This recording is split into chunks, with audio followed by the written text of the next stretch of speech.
Non stop news నేను మహేశ్వరి నేను అనుశ్రీ. ఆంధ్రప్రదేశ్లో కల్తీ పాలు కలుషిత నీటి ఘటనలపై వైఎస్ఆర్సీపీ అధ్యక్షుడు మాజీ ముఖ్యమంత్రి వైఎస్ జగన్మోహన్ రెడ్డి తీవ్ర ఆగ్రహాన్ని వ్యక్తం చేశారు.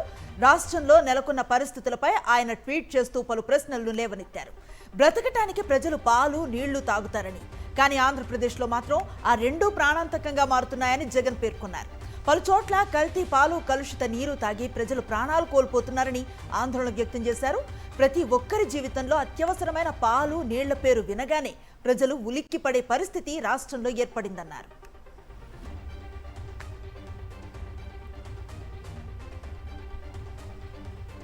టీడీపీ నేతృత్వంలో కూటమి ప్రభుత్వం ముఖ్యమంత్రి చంద్రబాబు పాలనలో డయేరియా, ఫుడ్ పాయిజన్ ఘటనలు తరచూ వెలుగు చూస్తున్నాయని విమర్శించారు. రాష్ట్రంలో ప్రజారోగ్య వ్యవస్థ కుప్పకూలిందని, పరిపాలనపై ముఖ్యమంత్రి పూర్తిగా పట్టు కోల్పోయారని ఆరోపించారు. ప్రతిపక్షంపై బురద చల్లటం, అసత్య ప్రచారం చేయటం, రెడ్ బుక్ రాజ్యాంగం అమలు చేయటంలోనే ప్రభుత్వం నిమగ్నమైందన్నారు. ప్రజారోగ్యం, భద్రత వంటి అంశాలను పూర్తిగా కూటమి ప్రభుత్వం విస్మరించిందని విమర్శించారు. కురుపాం గిరిజన సంక్షేమ బాలికల పాఠశాలలో 16 మంది విద్యార్థినులు డయేరియాతో అస్వస్థతకు గురై వారిలో 5గురిని ఆసుపత్రికి తరలించిన విషయాన్ని గుర్తు చేశారు జగన్. ఇదే పాఠశాలలో గతంలో కలుషిత నీటి కారణంగా 2 బాలికలు మృతి చెందగా దాదాపు 100 మంది విద్యార్థినులు ఆసుపత్రి పాలయ్యారు అని తెలిపారు. అంతటి దారుణ ఘటనలు చోటు చేసుకున్న శాశ్వత పరిష్కారం దిశగా ఎలాంటి చర్యలు తీసుకోలేదు అన్నారు వైఎస్ జగన్. అప్పుడు ఆ విధంగా వ్యవస్థ దారుణంగా విఫలం కాగా మళ్లీ ఇప్పుడు కూడా అదే పరిస్థితి ఉత్పన్నమైందని ట్వీట్ చేశారు. రాజమహేంద్రవరం నగరంలో కల్తీ పాల కారణంగా 7గురు ప్రాణాలు కోల్పోయారు అని, మరో 8 మంది వెంటిలేటర్లపై చికిత్స పొందుతూ ఉన్నారని పేర్కొన్నారు. మరెందరో అస్వస్థతకు గురయ్యారు అని తెలిపారు. పోషణ ఇవ్వాల్సిన పాలు మరణాలకు కారణమవుతున్నాయన్నారు. ఇది ఆహార భద్రత పర్యవేక్షణలో నిర్లక్ష్యం, సంబంధిత యంత్రాంగాల వైఫల్యాన్ని స్పష్టంగా చూపుతోందని విమర్శించారు వైఎస్ జగన్.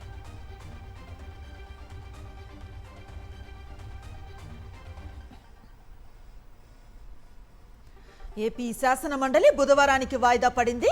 లడ్డూ ప్రసాదంపై చర్చకు పట్టుబట్టిన వైఎస్ఆర్సీపీ ఎమ్మెల్సీలు సభ వాయిదా పడిన ఆందోళనలు కొనసాగించారు. సుమారు 3 గంటల పాటు మండలిలోనే బైఠాయించి నిరసనలు తెలిపారు. బీఎస్సీ సమావేశాన్ని కూడా బహిష్కరించారు. లడ్డూ అంశంపై చర్చ కొనసాగించాల్సిందేనని పట్టుబట్టారు. ప్రభుత్వం చర్చకు ఒప్పుకోకపోవడంతో మండలిని బుధవారానికి వాయిదా వేశారు చైర్మన్. శాసన మండలిలో లడ్డూపై చర్చ చేపట్టనందుకు నిరసనగా వైఎస్ఆర్సీపీ ఎమ్మెల్సీలు ఆందోళన చేపట్టారు. సభ వాయిదా వేసిన తర్వాత ర్యాలీ చేపట్టారు. అసెంబ్లీ ఆవరణలో ఎమ్మెల్సీలంతా ధర్నా చేపట్టారు. కూటమి సర్కారుకు వ్యతిరేకంగా నినాదాలు చేశారు. తిరుమల లడ్డూపై చర్చకు ప్రభుత్వం ఎందుకు భయపడుతుందని ప్రశ్నించారు.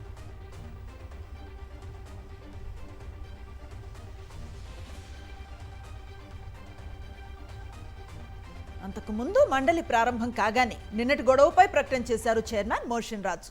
లడ్డూపై చర్చను అధికార పక్షం అడ్డుకోవాలని చూడటం సరికాదన్నారు. తాను సంతకం చేశానంటూ మంత్రి పయ్యావుల కేశవ్ తనపై సత్యదూరమైన ఆరోపణలు చేశారన్నారు. సెక్రటరీ జనరల్ సంబంధిత శాఖ ముఖ్య కార్యదర్శికి పంపిన ప్రతిని చూపించి తప్పుదోవ పట్టించారన్నారు.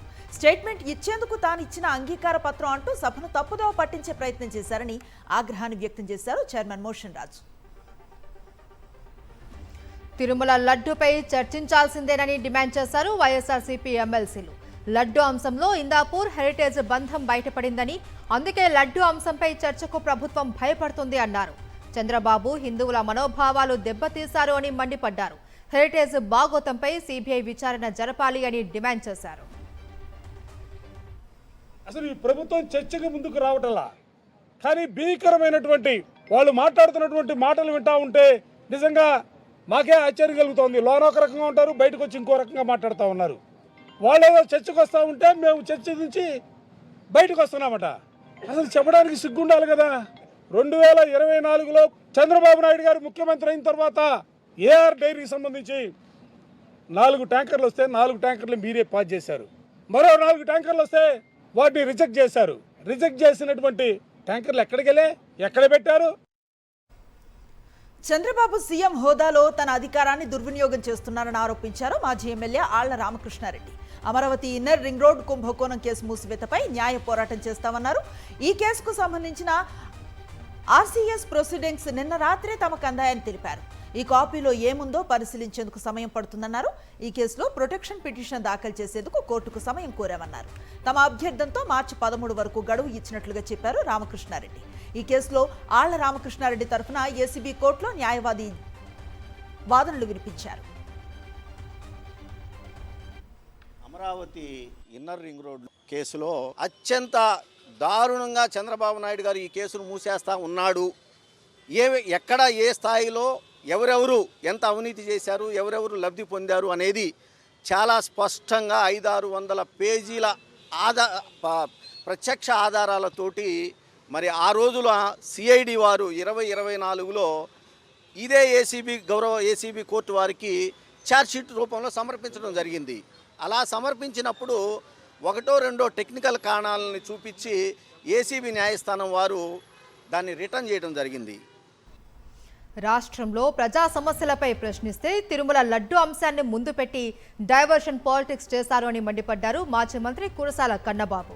రాజమండ్రిలో పాలు కల్తీ జరిగి 5గురు, శ్రీకాకుళంలో నీళ్లు కల్తీ జరిగి 4 చనిపోయినా ఈ ప్రభుత్వం పట్టనట్లు వ్యవహరిస్తోందని ఆగ్రహం వ్యక్తం చేశారు.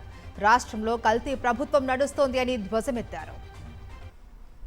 ఏమడిగినా బాబు ఇదిగో రైతాంగం పరిస్థితి బాగోలేదు, వ్యవసాయదారులు నాశనం అయిపోతున్నారంటే తిరుపతి లడ్డూలో పందికోవు కలిసింది. ఇదిగో ఆరోగ్యశ్రీ పరిస్థితి ఏంటి, మీరు గాలికి వదిలేశారు, తిరుపతి లడ్డూలో చేప నూనె కలిసింది. ఇది మీ పరిస్థితి. ఈ కల్తీ అని చెప్పి ఈ కట్టుకథలతో పిట్ట కథలతో మీరు గడిపేస్తూ ఇవాళ పరిస్థితి ఎక్కడికి వచ్చింది? రాజమండ్రిలో పాలు కల్తీ 5 చనిపోయారు, శ్రీకాకుళంలో నీళ్లు కల్తీ 4 చనిపోయారు. అంటే ఎంత కల్తీ ప్రభుత్వాన్ని మీరు నడుపుతున్నారో అర్థం చేసుకోండి. క్షేత్రస్థాయిలో వ్యవస్థల మీద మీకు పట్టు పోయిందనే విషయాన్ని మీరు అర్థం చేసుకోండి. దేశవ్యాప్తంగా చర్చనీయాంశమైన ఢిల్లీ మద్యం కుంభకోణం కేసులో కీలక పరిణామం చోటు చేసుకుంది. ఈ కేసులో ఆరోపణలు ఎదుర్కొంటున్న నిందితులు అందరికీ క్లీన్ చిట్ ఇచ్చింది సిబిఐ కోర్టు. మాజీ ముఖ్యమంత్రి అరవింద్ కేజ్రీవాల్, మాజీ డిప్యూటీ సీఎం సిసోడియా, మాజీ ఎమ్మెల్సీ కవిత సహా 23 మంది పేర్లను కేసు నుంచి డిశ్చార్జ్ చేసింది. నిందితులందరిపై నమోదు చేసిన కేసులను కొట్టేసింది. తీర్పు సందర్భంగా సిబిఐ కోర్టు జడ్జి సంచలన కామెంట్స్ చేశారు. అసలు లిక్కర్ పాలసీలో ఎలాంటి కుట్ర జరగలేదని పేర్కొన్నారు. సరైన ఆధారాలు లేకుండానే వీరి పేర్లు కేసులో చేర్చారని సిబిఐపై ఆగ్రహాన్ని వ్యక్తం చేశారు. కోర్టు తీర్పు నేపథ్యంలో తీవ్ర భావోద్వేగానికి లోనయ్యారు ఢిల్లీ మాజీ సీఎం కేజ్రీవాల్. మీడియా ముందు కన్నీటి పర్యంతమయ్యారు. తాను అవినీతి పరుణ్ణి కాదు అన్నారు. కేజ్రీవాల్, సిసోడియా నిజాయితీ పరులు అని కోర్టు తేల్చింది అంటూ ఉద్వేగంగా మాట్లాడారు కేజ్రీవాల్. ప్రధాని మోదీ, కేంద్ర హోంమంత్రి అమిత్ షా భారీ రాజకీయ కుట్ర చేశారు అని, తప్పుడు కేసుతో తమపై బురద చల్లి జైలుకు పంపారు అని చెప్పారు. ఆమ్ ఆద్మీ పార్టీకి చెందిన టాప్ 5 నేతలను జైల్లో పెట్టారు అన్న కేజ్రీవాల్, ఆప్ నేతలంతా నిజాయితీ పరులు అంటూ కంటతడి పెట్టారు.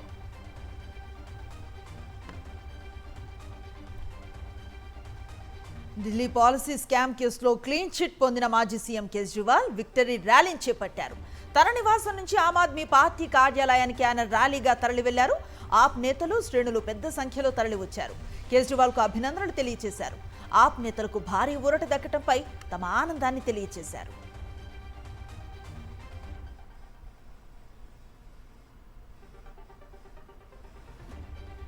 ఢిల్లీ లిక్కర్ కేసులో సిబిఐ కోర్టు తీర్పుపై హర్షం వ్యక్తం చేశారు మాజీ ఎమ్మెల్సీ కవిత. భారత న్యాయ వ్యవస్థపై తాము పెట్టుకున్న నమ్మకం వమ్ము కాలేదు అన్నారు. కోర్టు తీర్పు నేపథ్యంలో హైదరాబాద్లోని తన నివాసం వద్ద మీడియాతో మాట్లాడారు కవిత. రాజకీయ కక్ష సాధింపు చర్యల్లో భాగంగానే లిక్కర్ కేసు పెట్టారు అన్నారు. 5.5 ఏళ్లు తనకు, తన కుటుంబానికి అండగా నిలిచిన సన్నిహితులు, నేతలు, అభిమానులకు ధన్యవాదాలు తెలియజేశారు.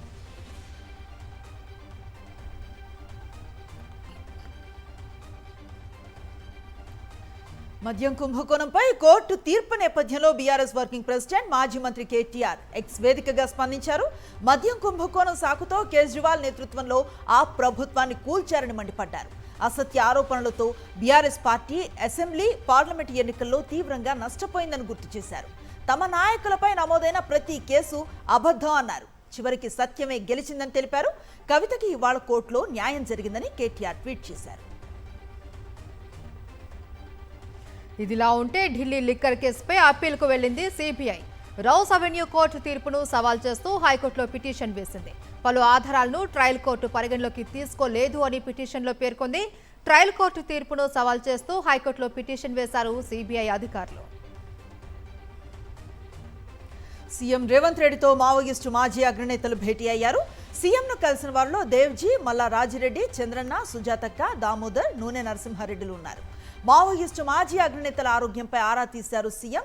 లొంగుబాటుపై అసెంబ్లీలో ప్రకటన చేస్తానని మాజీ మావోయిస్టులకు తెలిపారు CM Revanth Reddy.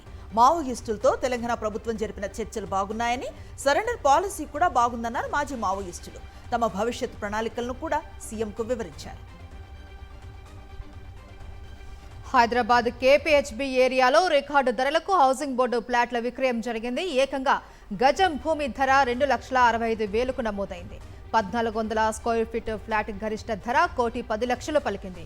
KPHB phase 1-2 Dharmareddy కాలనీలో 4 ఓపెన్ ఫ్లాట్లు కేవలం వేలం వేశారు. ఫేజ్ 15 సంపూర్ణ అపార్ట్మెంట్లో 8 ఫ్లాట్లకు బహిరంగ వేలం జరగగా 40 మంది కొనుగోలుదారులు పాల్గొన్నారు. ఈ వేలంతో హౌసింగ్ బోర్డుకు మొత్తం 24,26,00,000 ఆదాయం సమకూరింది. ఓపెన్ ఫ్లాట్ల ద్వారా 15,81,00,000, ఫ్లాట్ల ద్వారా 8,45,00,000 ఆదాయం వచ్చింది. ఈ బహిరంగ వేలం పూర్తి పారదర్శకంగా నిర్వహించారు. ఏపీ వ్యాప్తంగా అన్ని జిల్లాల కలెక్టరేట్ల ఎత్త అంగన్వాడీ వర్కర్లు రిలే నిరాహార దీక్షలను చేపట్టారు. కనీస వేతన 26,000 ఇవ్వాలని డిమాండ్ చేశారు. మార్చి 2వ తేదీన విజయవాడలో మహాధర్నాకు పెద్ద ఎత్తున తరలి రావాలని పిలుపునిచ్చారు అంగన్వాడీ వర్కర్స్. గత ఎన్నికలకు ముందు చంద్రబాబు, పవన్ కళ్యాణ్లు ఇచ్చిన హామీలను నమ్మి మోసపోయామని ఆవేదన వ్యక్తం చేశారు.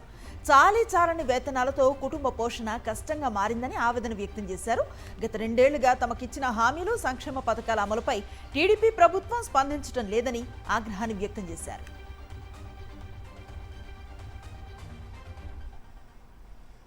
డిప్యూటీ సీఎం పవన్ కళ్యాణ్ కు వ్యతిరేకంగా ధర్నా చేపట్టారు గ్రామ పంచాయతీ ఉద్యోగులు. తమ సమస్యలపై స్పందించాలి అంటూ అనంతపురం జిల్లా కలెక్టరేట్ ముందు గ్రామ పంచాయతీ ఎంప్లాయీస్ వర్కర్స్ యూనియన్ ఆధ్వర్యంలో నిరసన చేపట్టారు. పవన్ కళ్యాణ్ న్యాయం చేయలేదనంటూ ధ్వజమెత్తారు. ఉద్యోగ భద్రత కల్పించడంతో పాటు 24,000 వేతనం ఇవ్వాలి అంటూ డిమాండ్ చేశారు.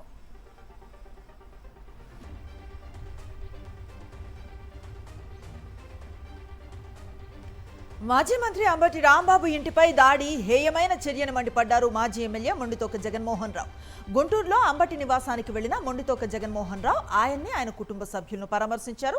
కూటమి ప్రభుత్వం ఒక పథకం ప్రకారం అంబటి రాంబాబు ఇంటిపై దాడి చేసి డైవర్షన్ పాలిటిక్స్ కు పాల్పడ్డారని నిప్పులు చెరిగారు.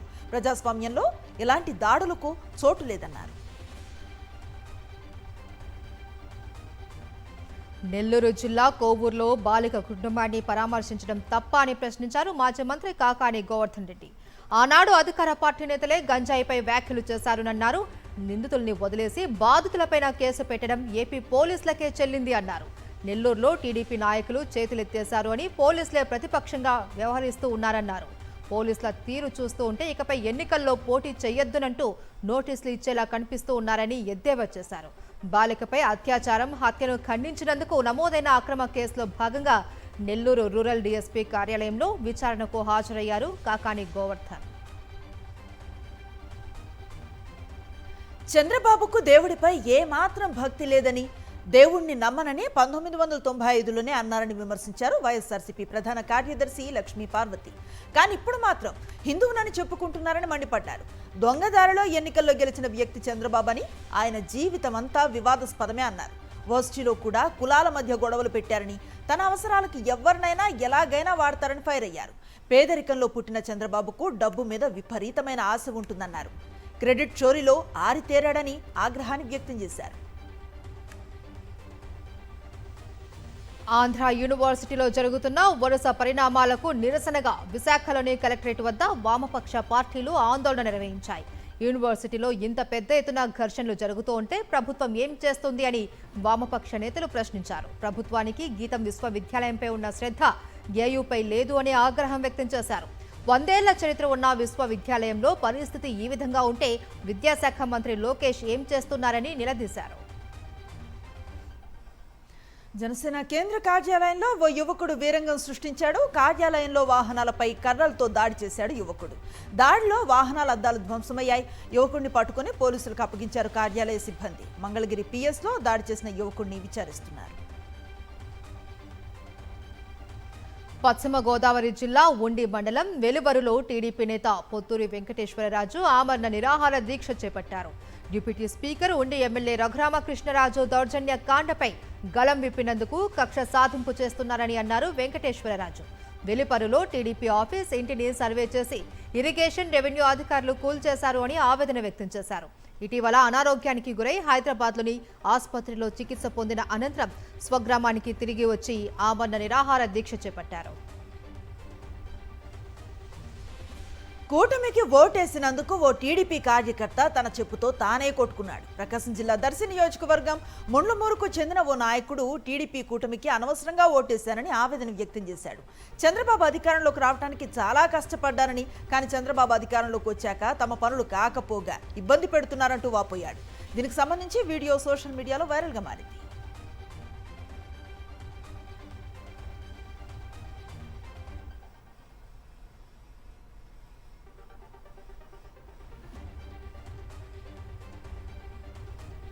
నంద్యాల జిల్లా డోన్ మున్సిపల్ కౌన్సిల్ సమావేశం రసాభాసగా మారింది. మున్సిపల్ కమిషనర్ ఏకపక్ష నిర్ణయాలు తీసుకుంటూ ఉన్నారని వైఎస్ఆర్సీపీ కౌన్సిలర్లు ఆగ్రహం వ్యక్తం చేస్తూ బాయ్కాట్ చేశారు. మున్సిపల్ చైర్మన్ సూచించిన పలు అంశాలను కౌన్సిల్ అజెండాలో చేర్చకుండా తిరస్కరించి కూటమి ప్రభుత్వ ఎమ్మెల్యే ఆదేశాల ప్రకారం వ్యవహరిస్తున్నారని నిరసన తెలిపారు. గతంలో కూడా కమిషనర్ ఏకపక్ష నిర్ణయాలు తీసుకున్నారని ఆరోపించారు. కమిషనర్ తీరుపై జిల్లా కలెక్టర్తో పాటు ఉన్నతాధికారులకు ఫిర్యాదు చేస్తాము అని చైర్మన్ కౌన్సిలర్లు తెలిపారు. నంద్యాల వ్యవసాయ market committee chairman Guntupalli Haribabu తీరు వివాదాస్పదంగా మారింది. Deputy director of marketing secretary ఛాంబర్ను హరిబాబు ఆక్రమించారు. Deputy director of marketing secretary కల్పనను ఏకవచనంతో చైర్మన్ గుంటుపల్లి హరిబాబు సంబోధించినట్లుగా తెలుస్తోంది. మహిళా ఉద్యోగి అని చూడకుండా మార్కెట్ యార్డు చైర్మన్ హరిబాబు అవమానించిన తీరు పట్ల సర్వత్రా విమర్శలు వ్యక్తమవుతున్నాయి. హరిబాబు తీరుతో ఎక్కడ కూర్చోవాలో తెలియక ఉద్యోగులతో పాటు కూర్చున్నారు కల్పన. ఈ ఘటనలో నంద్యాలలో టీడీపీ నేత గుంటుపల్లి హరిబాబు తీరు చర్చనీయాంశంగా మారింది. చిత్తూరు జిల్లా గంగవరం టీటీడీ గోశాల వద్ద ఈవీ కారులో మంటలు చెలరేగాయి. మంటల్లో కారు పూర్తిగా దగ్ధమైంది. ప్రమాదం నుంచి ఐటీ ఉద్యోగి సురేంద్ర, అతని భార్య సురక్షితంగా బయటపడ్డారు. తిరుపతి నుంచి బెంగళూరుకు వెళుతూ ఉండగా ప్రమాదం జరిగింది. హఠాత్తుగా మంటలు రావడంతో కారును పక్క కాపీ దిగిపోయారు సురేంద్ర దంపతులు. 3 నెలల క్రితమే టాటా హరియర్ ఈవీ కారును తీసుకున్నామని సురేంద్ర చెబుతున్నారు. ఉమ్మడి నల్గొండ జిల్లాలో సీఎంఆర్ కుంభకోణంలో మిల్లర్లు ఇంకా పరారీలోనే ఉన్నారు. సీఎంఆర్ రైస్ను పక్కదారి పట్టించి ఏకంగా 191 కోట్ల ఫ్రాడ్కు పాల్పడ్డారు నిందితులు. ఇప్పటి వరకు 7 మిల్లులపై కేసులు నమోదు చేసిన పోలీసులు 2 మాత్రమే అరెస్ట్ చేశారు. అరెస్ట్ అయిన వారి నుంచి 1,09,000 రూపాయలను రికవరీ చేశారు పోలీసులు. నిందితులంతా బహిరంగంగా తిరుగుతున్నా పోలీసులు పట్టించుకోవటం లేదనే విమర్శలు ఉన్నాయి.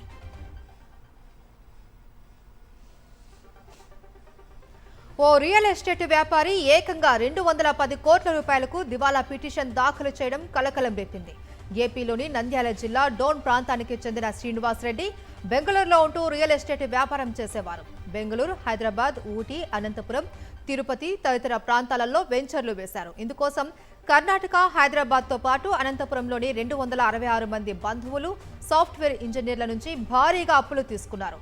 రియల్ ఎస్టేట్ వ్యాపారంలో పెట్టుబడి పెడితే దాదాపు 36% వడ్డీ ఇస్తాను అని ఆశ చూపినట్లు బాధితులు వాపోతున్నారు. ఇప్పుడు ఐపీ విషయం తెలిసి లబోదిబోమంటున్నారు. అనంతపురం జిల్లా ఉరవకొండలో అద్భుత దృశ్యం కనిపించింది. ఆగిపోయిన చంద్రమౌళీశ్వర స్వామి రథాన్ని తన తలతో తోసి ముందుకు కదిలించిందో గజం. ఉరవకొండలో గనిమఠం బ్రహ్మోత్సవాల్లో భాగంగా చంద్రమౌళీశ్వర స్వామి రథోత్సవం కన్నుల పండుగగా జరిగింది. గనిమఠం ఎదురుగా ఉండే బసవన్న ఆలయం వద్దకు రథం వెళ్లి తిరిగి రావడంతో ఈ ఉత్సవం పూర్తవుతుంది. అయితే తిరిగి వచ్చే సమయంలో రథం మధ్యలోనే ఆగిపోయింది. ఎంతమంది భక్తులు ప్రయత్నించినా రథం ఏమాత్రం ముందుకు కదలలేదు. సరిగ్గా అప్పుడే మఠానికి చెందిన ఏనుగు గజలక్ష్మి అక్కడికి చేరుకుంది. అతి కష్టం మీద తన తలతో రథాన్ని ముందుకు కదిలించింది. దీంతో ఓం నమ శివాయ అంటూ భక్తుల జయ జయధ్వానాలు చేశారు. హైదరాబాద్ కేబీఆర్ పార్కు చుట్టూ ఉన్న ట్రాఫిక్ కష్టాలకు త్వరలో చెక్ పడనుంది. ట్రాఫిక్ కష్టాలను తీర్చేందుకు ప్రభుత్వం తలపెట్టిన స్టీల్ ఫ్లైఓవర్, అండర్ పాస్ల నిర్మాణాలకు భూమి పూజ చేశారు అధికారులు. స్టీల్ ఫ్లైఓవర్, అండర్ పాస్ పనులను అధికారికంగా ప్రారంభించారు. 2 ఏళ్లలో పనులు పూర్తి చేస్తామని అంటున్నారు ఇంజనీర్లు. స్టీల్ బ్రిడ్జ్ అండర్ పాస్లు అందుబాటులోకి వస్తే కేబీఆర్ పరిసరాలలో వాహనదారులకు ట్రాఫిక్ నుంచి విముక్తి లభించనుంది. కరీంనగర్ జిల్లా రామడుగు మండలం లక్ష్మీపూర్ వద్ద ఉన్న గాయత్రి పంప్ హౌస్ నుంచి గోదావరి జలాలను అధికారులు విడుదల చేశారు. మొత్తం 7 బాహుబలి మోటార్లు ఉండగా 1 3వ మోటార్లను ప్రారంభించారు. ఎత్తిపోతలతో గోదావరి నీటిని వరద కాలువ ద్వారా మిడ్ మానేరు జలాశయానికి విడుదల చేశారు. 2 భారీ మోటార్ల ద్వారా 6,300 క్యూసెక్కుల నీటిని తరలిస్తున్నారు. తదుపరి ఆదేశాలు వచ్చే వరకు నీటి ప్రవాహం కొనసాగనుంది. చిలుకూరు బాలాజీ ఆలయ వ్యవస్థాపకులు ప్రధాన అర్చకులు సౌందరరాజన్ ఇక లేరు. కొంతకాలంగా అనారోగ్యంతో బాధపడుతున్న సౌందరరాజన్ తుది శ్వాస విడిచారు. ఆయన వయసు 90 సంవత్సరాలు. దేవాలయాల స్వయం ప్రతిపత్తి కోసం, హుండీ లేని ఆధ్యాత్మిక పాలన కోసం సౌందరరాజన్ అలుపెరగని పోరాటం చేశారు. తెలంగాణలో ప్రసిద్ధి చెందిన చిలుకూరు బాలాజీ ఆలయ ప్రధాన అర్చకులు సౌందరరాజన్ మృతిపై ఏపీ మాజీ సీఎం వైఎస్ఆర్సీపీ అధ్యక్షులు వైఎస్ జగన్ సంతాపాన్ని తెలిపారు.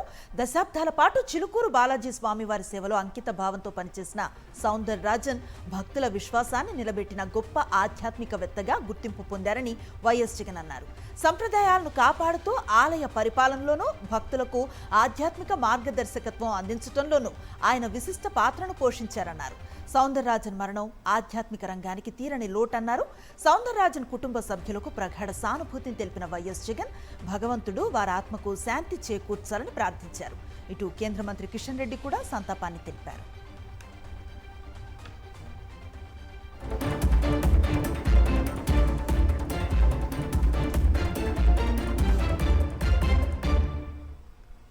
జాతీయ వార్తలు చూద్దాం. దేశీయ పరిజ్ఞానంతో అభివృద్ధి చేసిన లైట్ కాంబాట్ హెలికాప్టర్ ప్రచండలో చక్కర్లు కొట్టారు రాష్ట్రపతి ద్రౌపది ముర్ము. పాకిస్తాన్ బోర్డర్కు సమీపంలోని జైసల్మేర్ ఎయిర్ ఫోర్స్ స్టేషన్ నుంచి రాష్ట్రపతి ఈ సార్టీ చేశారు.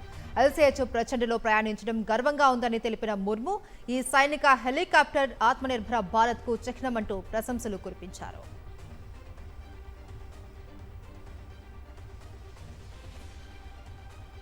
అసెంబ్లీ ఎన్నికలకు సిద్ధమవుతున్న టీవీకే అధినేత దళపతి విజయ్ విడాకుల వ్యవహారంతో వివాదంలో చిక్కుకున్నారు. విడాకులు కోరుతూ విజయ్ భార్య సంగీత కోర్టును ఆశ్రయించారు. చెంగల్పట్టు కోర్టులో పిటిషన్ను దాఖలు చేశారు. విజయ్ వివాహేతర సంబంధం కారణంగానే తాను విడాకులు కోరుతున్నట్లుగా ఆమె పిటిషన్లో పేర్కొన్నారు. 1999లో విజయ్ సంగీతల వివాహం జరిగింది. వారికి 2 పిల్లలున్నారు. ఎన్నికల వేళ తమిళనాడు రాజకీయాలలో కీలక పరిణామం చోటు చేసుకుంది. సీఎం స్టాలిన్ సమక్షంలో డీఎంకేలో చేరారు మాజీ సీఎం పన్నీర్ సెల్వం. కండువా కప్పి స్వయంగా ఆ పార్టీలోకి ఆహ్వానించారు స్టాలిన్. ఆయనతో పాటు ముఖ్య నేతలు డీఎంకేలో చేరారు. పన్నీర్ సెల్వం చేరికతో డీఎంకే మరింత బలోపేతమవుతుందని ఆ పార్టీ నేతలు భావిస్తున్నారు. ఇటీవల స్టాలిన్ను కలిసిన పన్నీర్ సెల్వం డీఎంకే ప్రభుత్వంపై ప్రశంసలు కురిపించారు. తమిళనాడులో మళ్లీ డీఎంకే ప్రభుత్వమే వస్తుందని ధీమా వ్యక్తం చేశారు. 4 రోజుల భారత్ పర్యటనలో భాగంగా కెనడా ప్రధాని మార్క్ కార్నీ ముంబైకి చేరుకున్నారు. రేపు న్యూఢిల్లీలో పర్యటించనున్న మార్క్ కార్నీ సోమవారం ప్రధాని మోదీ, విదేశాంగ వ్యవహారాల మంత్రి ఎస్ జయశంకర్తో వేర్వేరుగా సమావేశం కానున్నారు. భారత్తో పలు అవగాహన ఒప్పందాలను కుదుర్చుకోనున్నారు. సోమవారం కెనడాకు తిరిగి వెళ్లే ముందు భారత్ కెనడా సీఈఓ ఫోరంలో ప్రసంగించనున్నారు మార్క్ కార్నీ. పశ్చిమ బెంగాల్ రాజధాని కోల్కతాను భూకంపం వణికించింది. భారీ భూ ప్రకంపనలతో కోల్కతా ప్రజలు భయాందోళనకు గురయ్యారు. 5.0 తీవ్రతతో కోల్కతాలో భూమి కంపించింది. దీంతో భయపడిపోయిన ప్రజలు ఇళ్లు, ఆఫీసుల నుంచి బయటకు పరుగులు తీశారు. బంగ్లాదేశ్లో భూకంప కేంద్రం గుర్తించినట్టు అధికారులు తెలిపారు. ప్రస్తుతానికి ఎలాంటి ప్రాణ ఆస్తి నష్టం వాటిల్లలేదు అని వెల్లడించారు. రాజస్థాన్లో ఘోర బస్సు ప్రమాదం జరిగింది. బలోత్రాలో స్లీపర్ బస్సు ట్రక్కు ఢీకొన్న ఘటనలో 6 మృతి చెందారు. పలువురు గాయపడ్డారు. విషయం తెలుసుకున్న పోలీసులు ఘటనా స్థలానికి చేరుకుని క్షతగాత్రులను ఆసుపత్రికి తరలించారు. గాయపడ్డ వారిలో 4 పరిస్థితి విషమంగా ఉందని అధికారులు పేర్కొన్నారు. ప్రమాద తీవ్రతకు బస్సు ముందు భాగం నుజ్జునుజ్జయింది.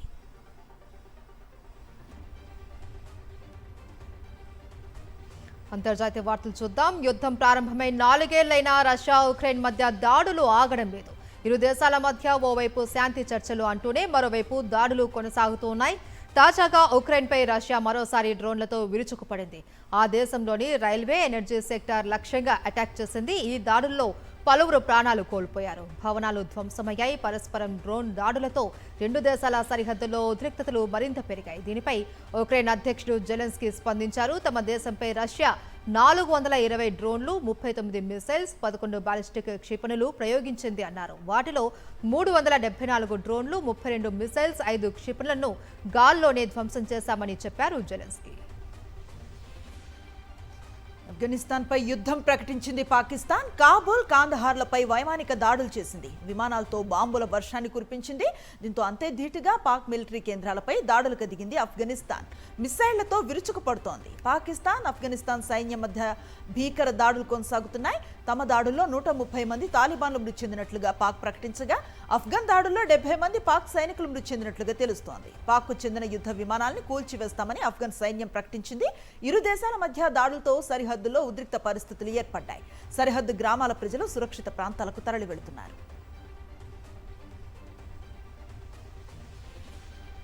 ఇరాన్ మారణ హోమానికి సంబంధించిన విషయాలు ఆ దేశానికి చెందిన పలువురు వైద్యులు న్యూయార్క్ టైమ్స్తో పంచుకున్నారు.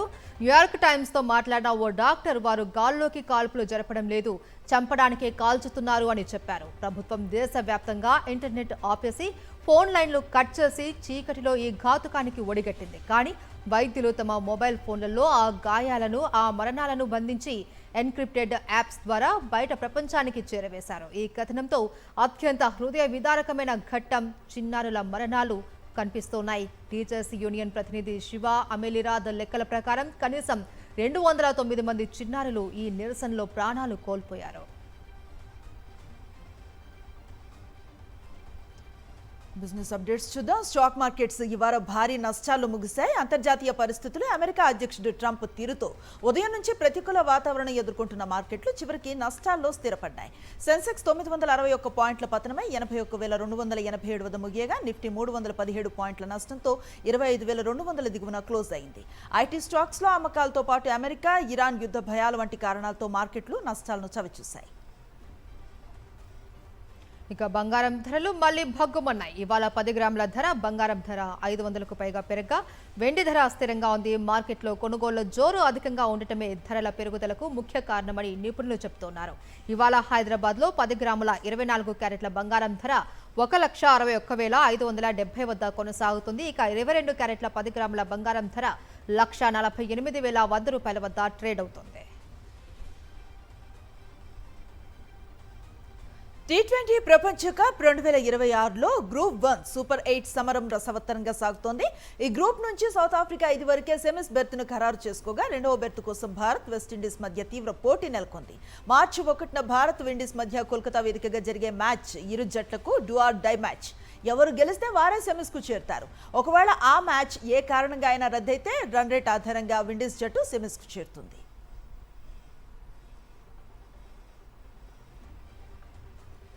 రంగారెడ్డి జిల్లా శంషాబాద్ విమానాశ్రయంలో విజయ్ దేవరకొండ, రష్మిక సందడి చేశారు. రాజస్థాన్లోని ఉదయపూర్లో ఘనంగా వివాహ వేడుకలు నిర్వహించుకున్న విజయ్ దేవరకొండ, రష్మిక మందాన దంపతులు హైదరాబాద్కు చేరుకున్నారు. తమ అభిమాన హీరో, హీరోయిన్లను చూసేందుకు పెద్ద ఎత్తున అభిమానులు తరలివచ్చారు. శంషాబాద్ ఎయిర్పోర్ట్లకు వచ్చిన ఈ దంపతులను అభిమానులు ఆత్మీయంగా స్వాగతించారు.